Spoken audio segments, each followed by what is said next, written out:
Welcome to episode 2 of Nature's Pantry. My name is Mel and I am an environmental educator for Pennsylvania State Parks. Today I'm going to show you how to make red clover fritters. Before you begin foraging, make sure that you abide by all of Pennsylvania State Park foraging regulations. You are permitted to take flowers from state parks for personal use. You are not permitted to take the full plant or leaves from plants. Good thing you can find red clover just about anywhere, even in your backyard. Before you begin collecting, there are a couple things that you want to bring with you. I like to bring a reusable bag to put my specimens in and a field guide. The field guide I use is called Wildflowers, a golden guide. It's very important that you always double check your references to make sure you have an absolute positive ID of the specimen you're about to take. Now that we have our guide and our bag, I'll meet you in the field to begin collection. Red clovers can be found in fields, meadows, lawns, and roadsides. They bloom from late spring to early fall. The leaf has 3 leaflets with toothed edges and is marked with a light green triangle on the top. Come take a closer look.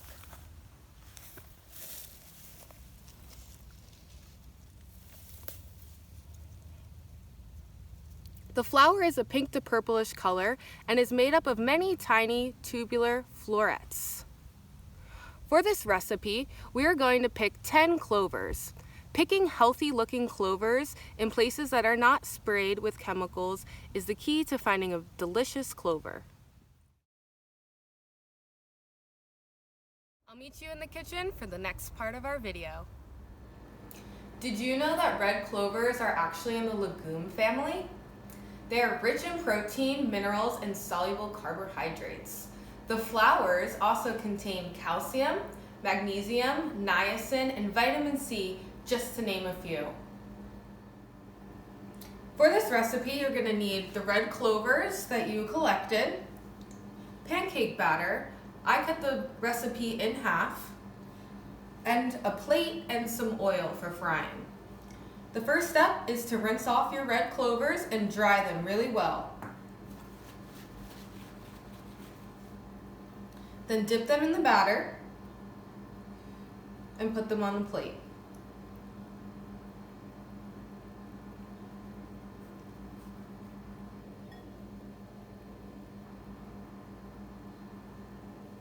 Once we battered all of our clovers, we're ready to fry. Heat the oil on medium heat. Once the oil is hot, drop in the clovers and cook them until they're light brown.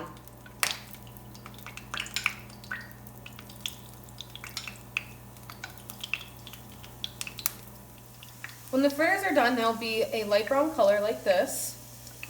You can remove them from the oil and place them on a paper towel to help remove any excess oil.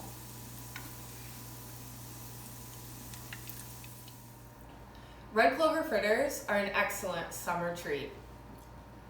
And they're even better shared with a friend. Thanks for tuning into this episode of Nature's Pantry. Enjoy!